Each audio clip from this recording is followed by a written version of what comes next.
Muy buenos días, estudiantes. En esta mañana vamos a dar inicio al curso de Teoría del Estado y del Derecho. Vamos a iniciar viendo y abordando el primer tema, que es la comunidad primitiva.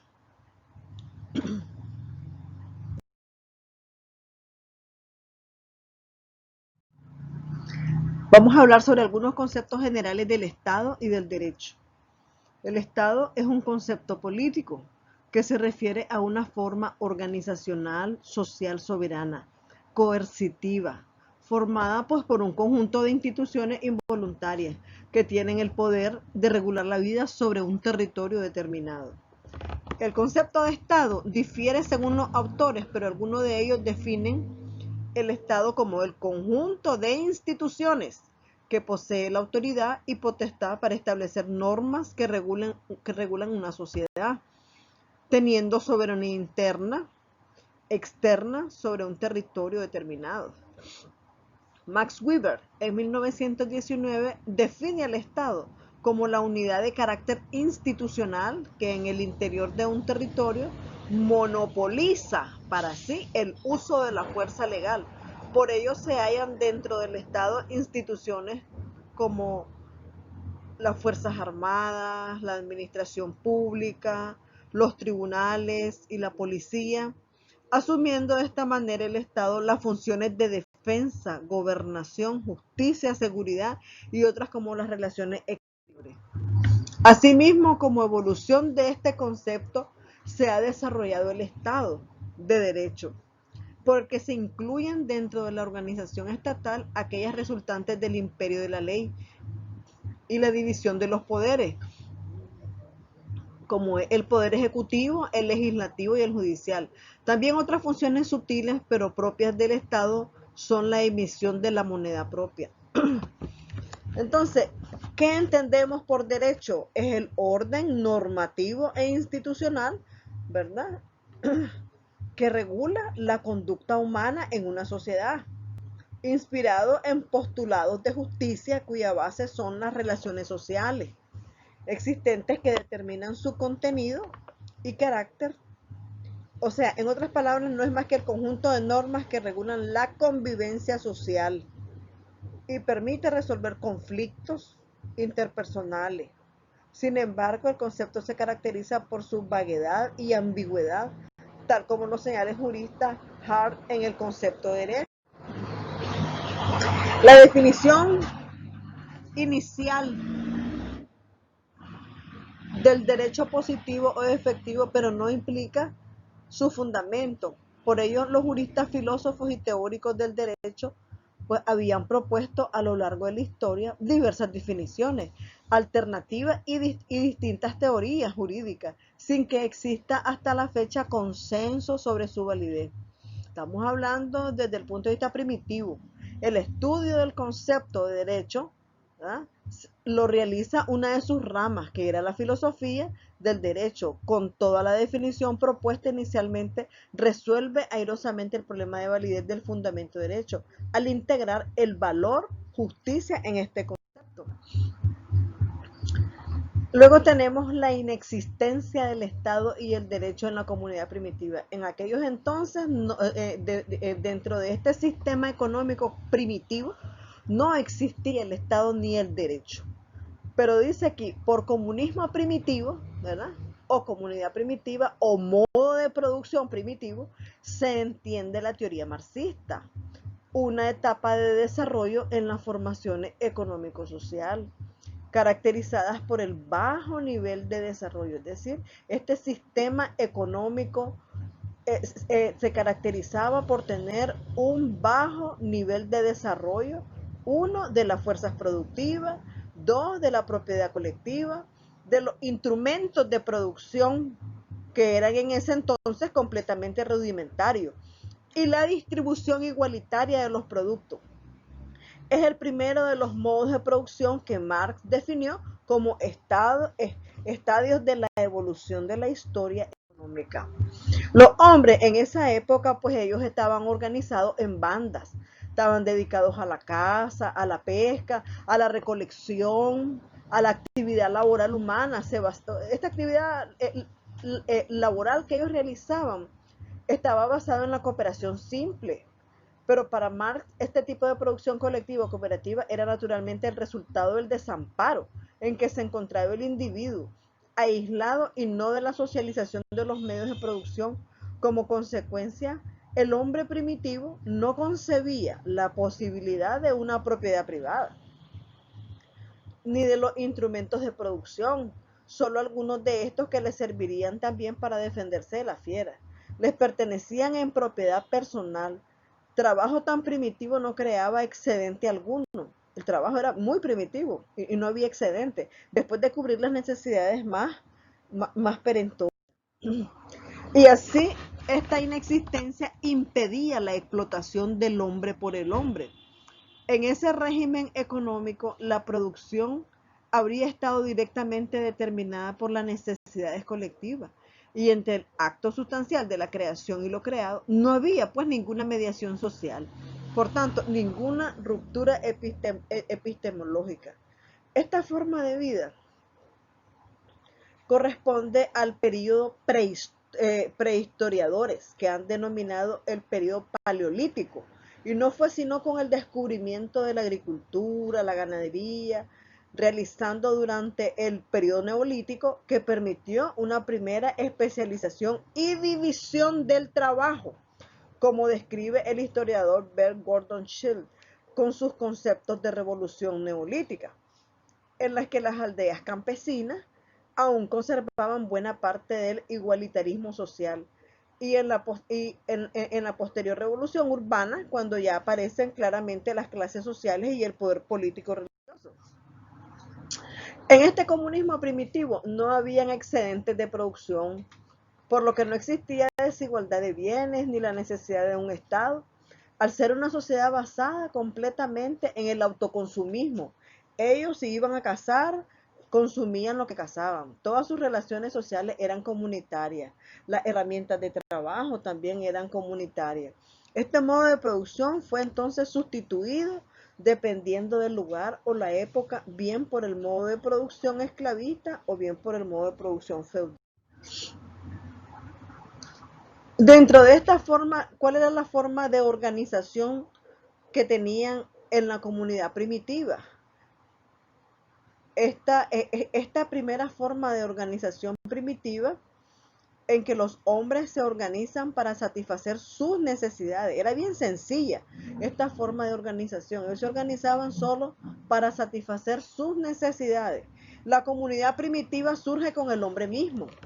El hombre fue nómada al principio porque dependía directamente de la naturaleza. Significa que hoy estaba en un lugar y mañana estaba en otro, ¿verdad? ¿Eso qué significaba? Eso dependía de que si en el río había muchos peces, se afincaban a la orilla, en las riberas de los ríos. Si habían venados en el bosque, entonces se afincaban en esos territorios. Eso dependía de la naturaleza, lo que la naturaleza les proporcionaba. Y se dedicaban también pues a la recolección de frutos, a la caza, a la pesca, siguiendo el curso del río. La estructura económica de esta comunidad primitiva era entonces atrasada, primitiva, ¿verdad? Los hombres todavía no dominaban la naturaleza, dependían mucho de ella. En esta sociedad de comunidad primitiva existía propiedad colectiva de los medios de producción, por lo que la producción también se realizaba en forma conjunta. Todo esto trajo como consecuencia la distribución comunitaria de los bienes y por lo tanto la ley económica de la comunidad primitiva, que representa las características fundamentales de dicho modo de producción. Todos los instrumentos de trabajo, todos los instrumentos de producción eran comunitarios. Ellos los utilizaban para todo el grupo. Al no existir entonces la propiedad privada de los medios de producción, tampoco existían clases sociales. Por tanto, las relaciones sociales de producción de la comunidad primitiva son relaciones de cooperación y ayuda mutua, de las relaciones armónicas. Es decir, no existe la explotación del hombre por el hombre en esta etapa, porque se produce, lo que ellos producían era apenas para lo necesario para satisfacer sus necesidades dentro de esta sociedad primitiva. Entonces, resumiendo, podemos decir que era entonces una sociedad de autoconsumo, autosubsistencia. Esta sociedad produce solo bienes que se consumen y no se produce excedente económico, por tanto no hay explotación de clases sociales. Los instrumentos de producción van desde la simple piedra en estado natural. Esos eran sus instrumentos de producción. Luego tallaban y pulían, ¿verdad?, esta piedra. Posteriormente ya empezaron a utilizar los metales. Entonces vemos que ya se da la edad de los metales, una etapa de la edad de los metales. Ya aquí a ellos empiezan a trabajar estos instrumentos en cobre, en bronce, en hierro, hasta llegar a elaborar hachas, arcos, cuchillos y otros instrumentos de trabajo. Al mejorarse los instrumentos de producción, se crea la división natural del trabajo, determinada por el sexo y la edad. Las mujeres pues hacían ciertos trabajos, los niños otros, y desde luego los hombres era diferente el trabajo. ¿Qué? La mujer, entonces vemos en esta etapa primitiva, ya juega un papel importante, porque ya ella es la encargada de distribuir la producción, ¿verdad? Lo que le da entonces una importancia económica, también política. Y esto pues nos lleva al matriarcado, que era una característica fundamental en los asuntos de la sociedad. Con su desarrollo llega la primera división social del trabajo. Los que se dedicaban a la caza y los que se dedicaban a la pesca y los que se dedicaban a la agricultura y el pastoreo. Esta división permitió el aumento de la producción y de la productividad. Pero para el problema del agua se elaboraron vasijas de barro, naciendo de esta forma la segunda división del trabajo, ya en la transición de la comunidad primitiva al esclavismo. Al continuar el desarrollo de la sociedad se produce más de lo que se necesita, porque ellos solo producían antes para subsistir, pero ahora ya ellos producen más para subsistir y entonces se crea un excedente económico, haciendo posible el intercambio y surgen los mercaderes, entonces ya ellos podían cambiar, ¿verdad?, un producto por otro. Entonces, ¿esto qué es lo que representa? Pues la tercera división social del trabajo. La propiedad colectiva de los medios de producción entonces va evolucionando y pasa entonces de la propiedad colectiva a la familiar, llegando hasta la propiedad privada. Es decir, antes se producía para toda la comunidad, pero ahora ya las familias producen para ellos, ¿verdad? De esta manera se llega a la propiedad privada de los medios de producción. Ya ellos tenían sus herramientas, ¿verdad?, con los que podían ellos trabajar. Entonces, a cada modo de producción le corresponde también una superestructura, es decir, un conjunto de concepciones que el hombre tiene de sí mismo del universo.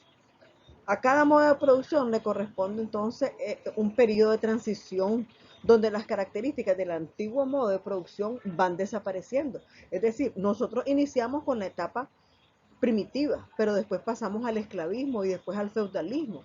Entonces, al mismo tiempo que aparecen las nuevas características del otro nuevo modo de producción más desarrollado. El periodo de transición puede durar más tiempo largo, ¿verdad?, según vayan desarrollándose las fuerzas productivas y las relaciones sociales de producción. La importancia de este periodo primitivo está en la desaparición de formas atrasadas y la aparición de nuevas formas sociales desarrolladas. Ahora vamos a hablar un poco acerca de las normas sociales y el poder social. Norma social es una regla que se debe seguir o la que se debe ajustar a las conductas, tareas y actividades del ser humano. La palabra moral proviene del latín morali, que equivale al griego esbos.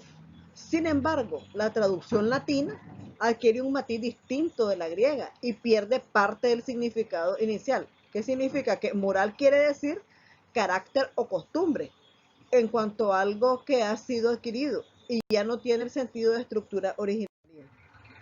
La sociedad es el origen de la moral. cada sociedad dicta sus propias. Entonces, vemos que cada sociedad dicta sus propias reglas, que los individuos deben acatar para vivir en ella, y son la defensa de la estructura social que se vería quebrantada por el comportamiento desordenado de sus miembros, cuando obedece únicamente a los intereses particulares.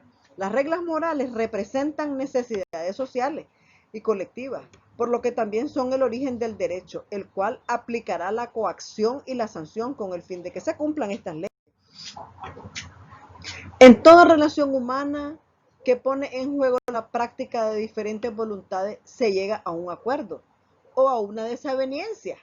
Si se busca el acuerdo o puede imponerse una de las voluntades sobre la otra, se configura una conducta que representa o pretende representar las distintas voluntades en que se originan las relaciones.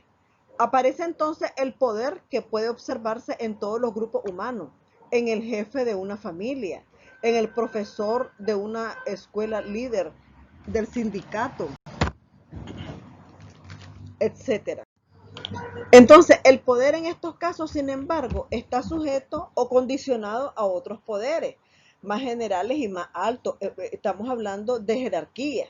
El poder de toda sociedad que está representada por el gobierno de una nación, este es el poder por excelencia, el poder político representante de todas las voluntades de una sociedad y por lo mismo soberano, es decir, supremo, es un poder supremo, no sujeto a ningún otro poder, da entre la libertad y el orden.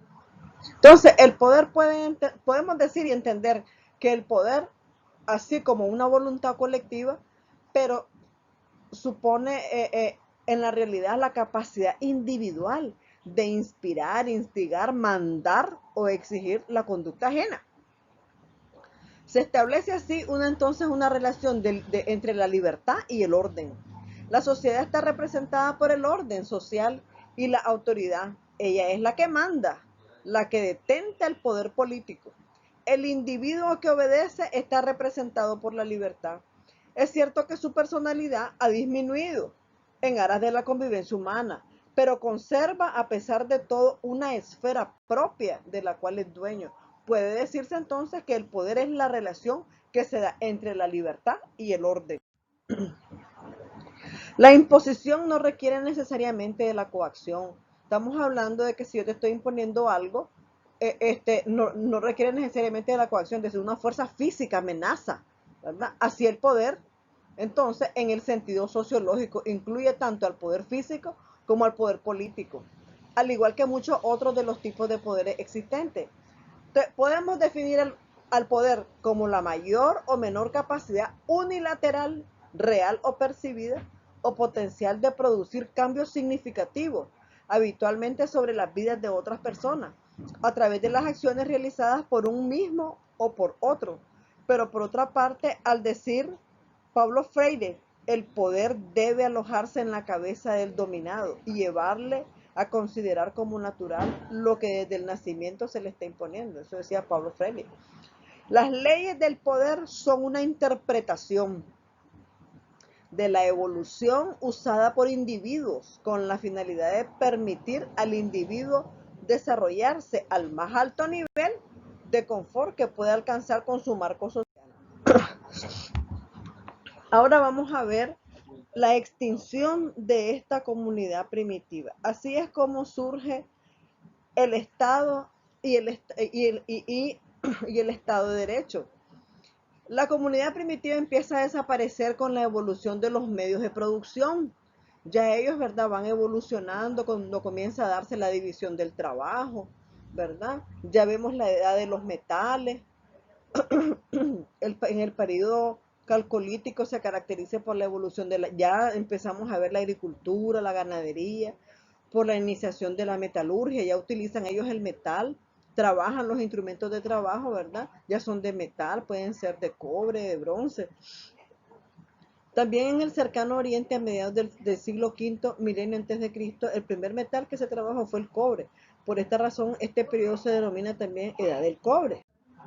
Desde el cercano oriente, especialmente Anatolia, Siria, Mesopotamia e Irán, el trabajo de los metales se extendió hacia el Mediterráneo.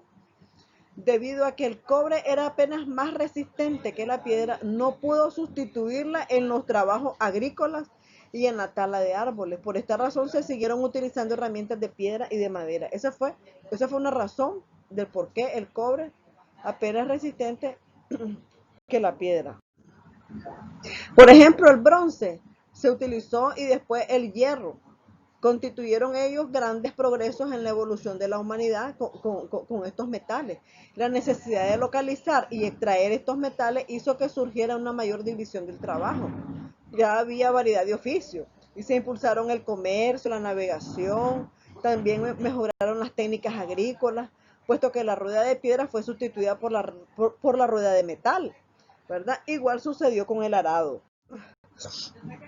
Con la aparición de los primeros estados finalizó el régimen de clanes, ¿verdad? Una importante causa de esta transformación fue el perfeccionamiento de las herramientas, lo cual trae como consecuencia un mayor desarrollo de la agricultura, de la ganadería y la producción de excedentes que condujeron al surgimiento de diferencias sociales muy marcadas entre los miembros de la sociedad.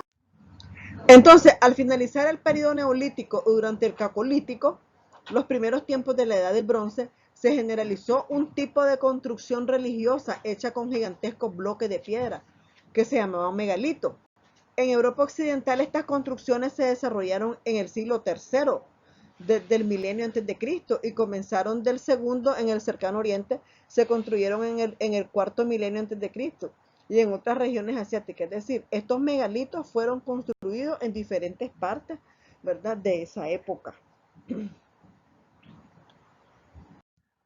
Estos monumentos megalíticos son más conocidos como dolmenes, menhires y conlesh. Los dolmenes son cámaras formadas por dos piedras verticales cubiertas por una horizontal. Los menhires consisten en altas piedras levantadas desde el suelo y los conlesh son círculos formados por menhires. Estos monumentos formados por menhires. Las características esenciales del derecho primitivo entonces podemos decir que son la organización social considerada de muy bajo desarrollo. No existía propiedad privada, no existían clases sociales, todo era comunitario. La división del trabajo se hacía de acuerdo a la edad y al sexo, lo cual significaba que los niños y las mujeres realizaban trabajo que su estado físico les permitiera.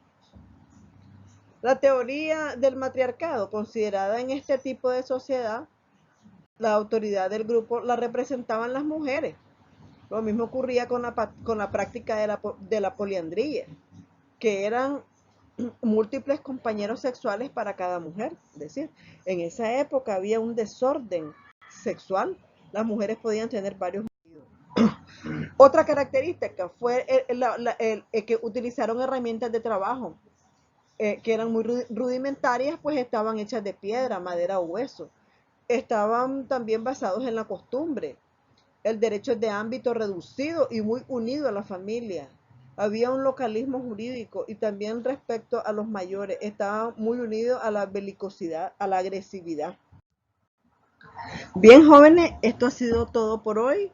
Hemos visto la comunidad primitiva, ¿verdad? Uno de los sistemas económicos de producción, ¿verdad? Pasen muy buenas noches.